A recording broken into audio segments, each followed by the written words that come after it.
Hey there, this is something I've written about in an article before. It's also been talked about before in videos like this one from HTTP 203 and this one from Bend the Rules. But I thought I'd give my own spin on it as well. So there are a couple of for loops in JavaScript. We have the for of, the for in, and the standard for loop. I call it the standard for loop since there's no easy way to describe it. It's the one people are often most familiar with. It doesn't exist in Rust or Python, but it's a common enough pattern that it's the standard for loop in C, C++, Java, and many other languages. The for of and for in loops are a bit more complicated than they look on first glance, but however complicated you think they are, the standard for loop is worse. To prove this, I want to show a tricky JavaScript example. Side note, I'm not a particularly large fan of this example because of how deceptive it is. Even worse, most articles and videos online, save for the ones I mentioned earlier, explain it wrong. I've talked to many people who have read these and felt really bad for not understanding a concept they assumed was explained to them. I want to talk about this in a bit more depth and try to hammer this one home, clearing up any confusion. Enough talk, here is the code. You may have seen a variation of this code with functions being pushed onto an array. It's the same concept of delayed execution. But just take a look. Try to predict what it will output. We're iterating from 0 through 9 and outputting the value of I. You might expect to get 0 through 9, but in fact, we get the number 10 times. Before you try and guess why, let me show you two small changes we can make to make it work as expected. The first one is changing the var to a let. Look at that. It works just the same. The second change is over here in the setTimeout. Instead of passing in a function like this, we can instead pass in the I as an argument to the setTimeout itself. You see, if we do this, setTimeout will take the argument I and pass it into console log. It will do that for us. That's a feature that setTimeout provides to us. And look, it fixes it just like that. But why? Why does it act like this in the first place, and why do either of these options help? Well, let's first tackle var. What is it about this that makes it so weird? Also, why don't we use var anymore? What makes it different from let? The short answer is that var is semi-hoisted and function scoped. If that doesn't mean a whole lot to you, that's okay, I'll explain. First off, what do I mean by semi-hoisted? Well, what is hoisting, besides for a funny word?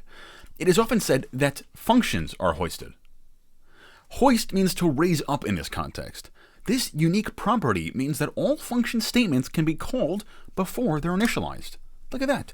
We initialize over here, and we call over here. This is unique to function statements and does not apply to function expressions, which includes error functions and the regular anonymous function you see over here.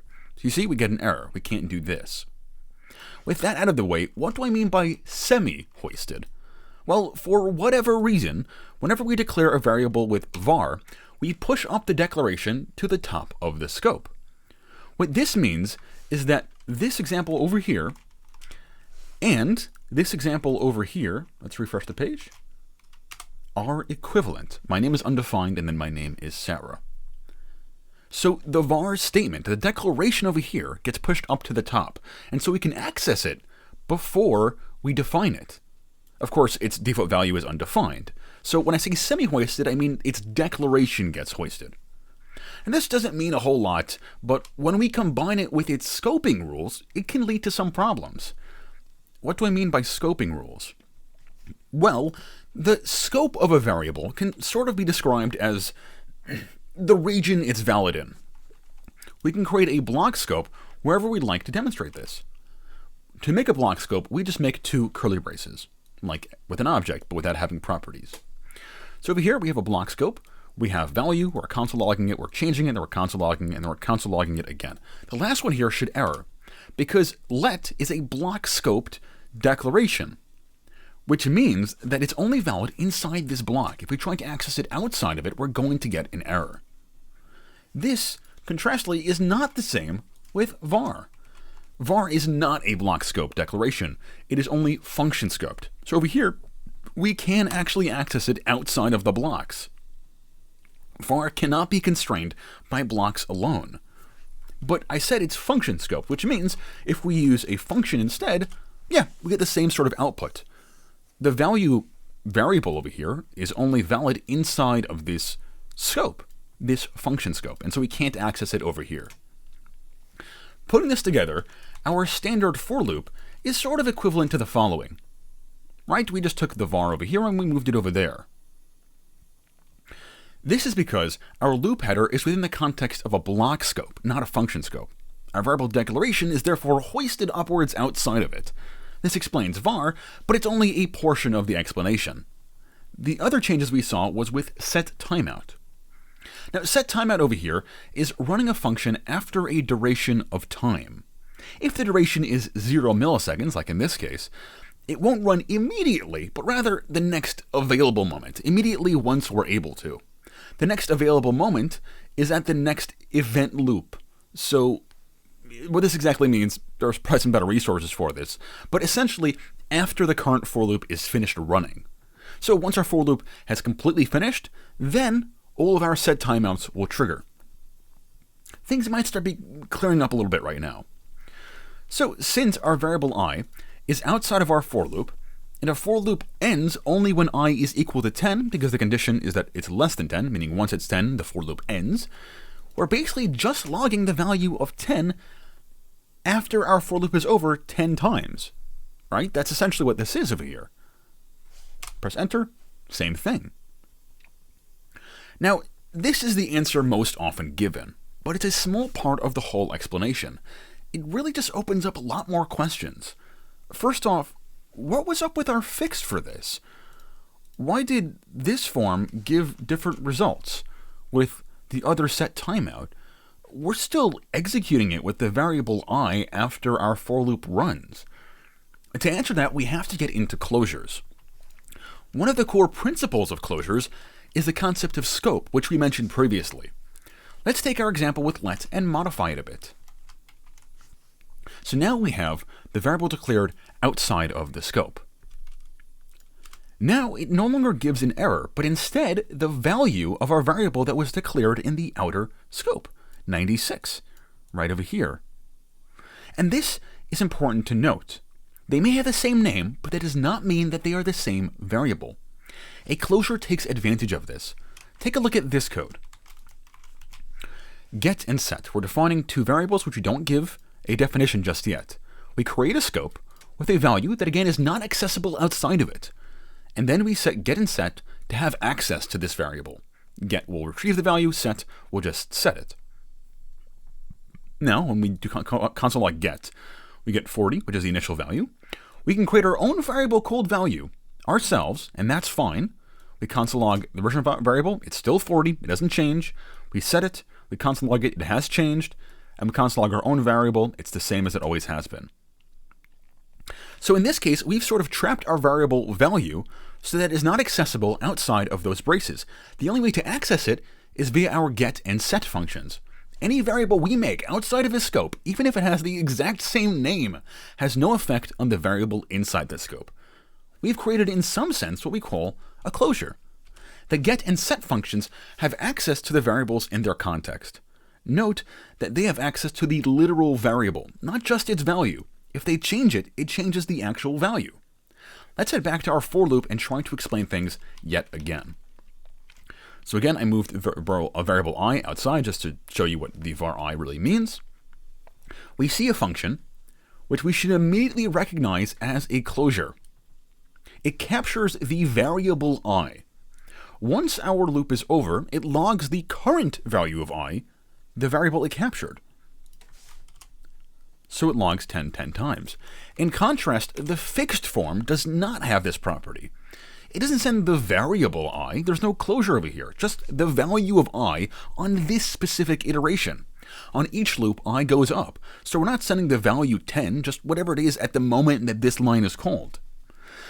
Whew, okay, my head is spinning, but this is it, right? This is the explanation. Well, not really. There's more to this. And there's one more question, and this is the one some people have in the back of their minds, and I don't think the explanation is finished unless we address it. The first fix. So I just explained the second fix, but the first one, remember the first one? The one with let? Why does this fix anything?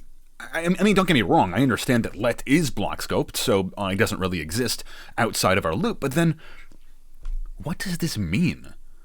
So our I variable only exists inside the loop, but technically we're using the same variable I across all iterations anyway, right?